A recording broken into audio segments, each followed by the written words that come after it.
These are 5 things you should do before you come to the US.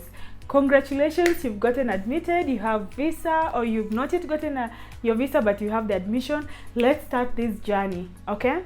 Before you come to the US or before you go abroad, I'm just talking about US because I'm here, I'm based in the US. But before you go abroad and you've gotten your admission to go to the, you got an admission to study abroad, especially to the US, you're coming to the US, do this before you come. One very important, select your courses. Go to the website, go to your, start checking on the courses you want to do.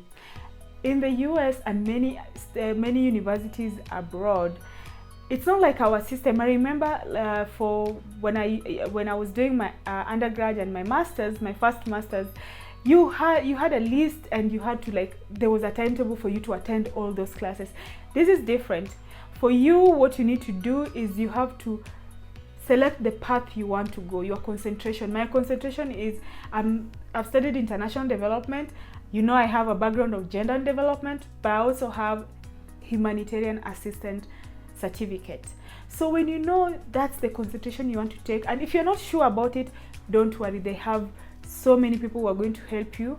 But before then, I want you to have your own pre-courses that you want to study before you even come. The reason being, I remember when I was coming as a student, I came because I was allowed to come in a month before my studies. So I came in on 8th of August and my classes were starting on 9th of September, something like that.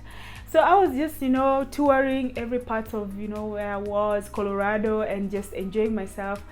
I didn't know that people were selecting their professors, people were selecting their courses, and there's this one course that was a core course, and you were to select a professor you're going to do this course with.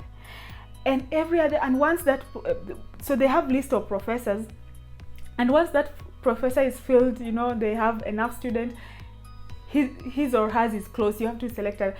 And everyone was saying, choose this particular professor, choose this one, because they know your seniors know these professors who are, and here you choose the professor you want to, study. If you don't like, or you've had poor rating, or you don't feel like doing that particular course, hey, girl, sis, you don't need to study with that particular professor.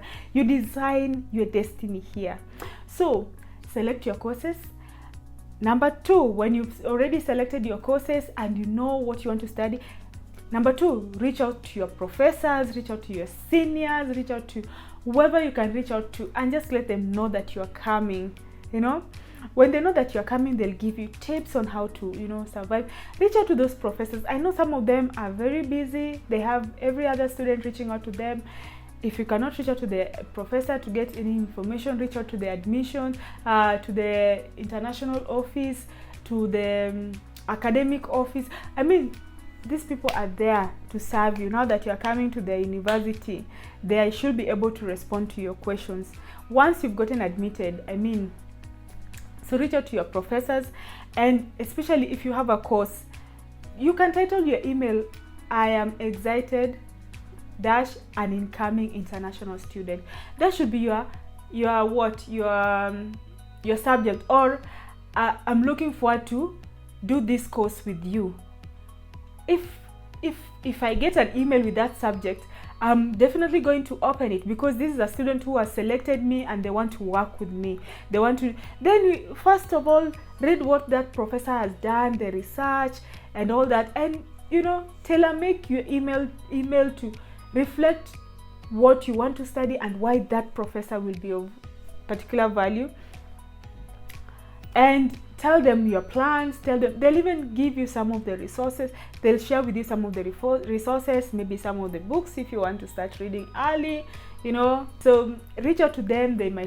You can even ask them for these particular courses, which are the books I should look out for. Be that serious student. Which books, which articles, any other research, in some of the articles you can share with me. You can go in and read some.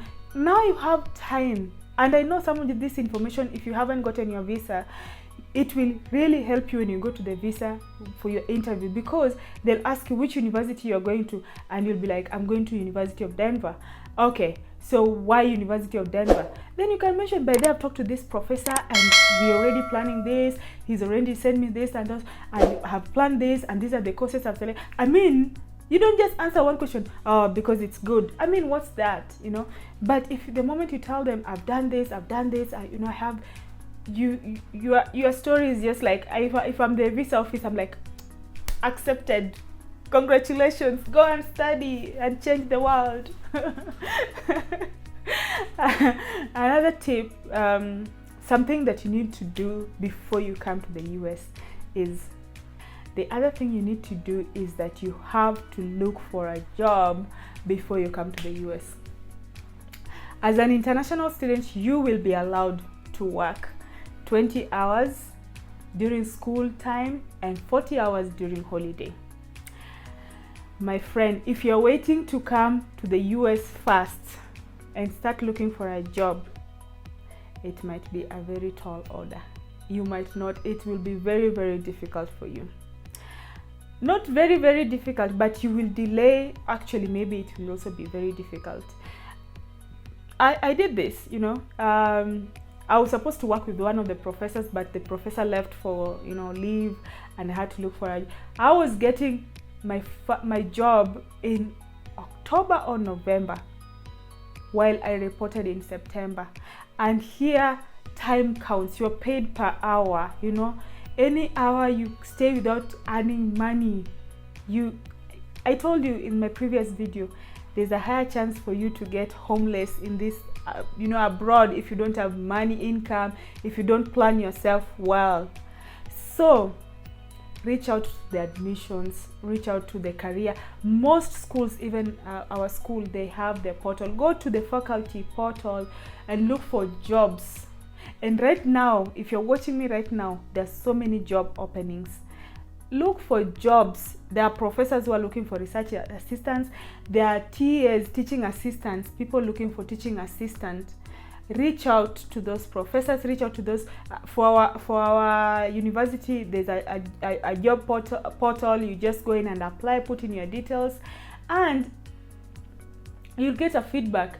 The only thing you will not manage to do is that, because you don't have social security number, you will not be employed then and there, but you shall have completed. They'll just be waiting for you the moment you come in, day one. You know, you start applying for that socials. You go to the international office, they give you a letter, and now that you have a job offer, they give you that job offer and a letter, and you take to the, what names are they called? Department of Homeland Security or what? I don't know. I don't remember which department gave me social security, but anyway, you'll get all that information. So when you get that social security number, you can now start working in campus. But remember, you've already you come when you already have a job. You don't come starting to hustle people. Oh, where can I work? Oh, do you have a job? Oh, everyone is stressed out at that time. It's the beginning of the semester or the quarter. Everyone is stressed out. Some of us, we don't even know where we left you know, our pens. Actually, people rarely even use pens here. We don't even know which laptop to use. Everyone is stressed up at the beginning of the quarter, so don't stress people. Start early, you know, start early. And all these things are online. You go online and you check on it. I hope I'm making sense. I hope you're enjoying the session though. Please, if you've not subscribed, please take a minute and subscribe to my channel. I get excited when I see you guys subscribing, following, and doing all that. I get super excited. Thank you so much for your lovely support. And please tell me something. If I've not included it, let me know it. And even ask me if some of the things are relevant, you know, and I'll definitely tell you what to do. Health insurance is a big thing, yeah? So, as an international student, your university requires you to have health insurance. And most of the time, you'll not qualify for those local insurance that are for nationals and not international. But there's some insurance companies that have come in to help international students. They're called cheap insurance. It's good when you don't have an accident, when you don't require surgery like I did require surgery, when you know. So what I'm trying to say is explore health insurance that are good, that will cover you well. Don't just go for the insurance for the sake of just it's cheap. You know, it's cheap. Because if I had fallen into that trap, I don't know how much. I don't know how I would have paid my insurance. I don't know. So just look for that before you come. I think I've shared other tips in my previous video that it's here in the link. Please watch that and let me know if some of the things or all of the things or any of the things that I shared make sense, and tell me if you've started making those arrangements. Tell me if you reached out to your professor. Tell me if you selected your course. I can see you. Tell me if you have all that information taken care of. I am so excited always, and I want to wish you the very best of luck. I want to wish you all, happiness as you progress, and congratulations once again. It's not easy, but you did it. I'm so happy and excited to be with you. Thank you.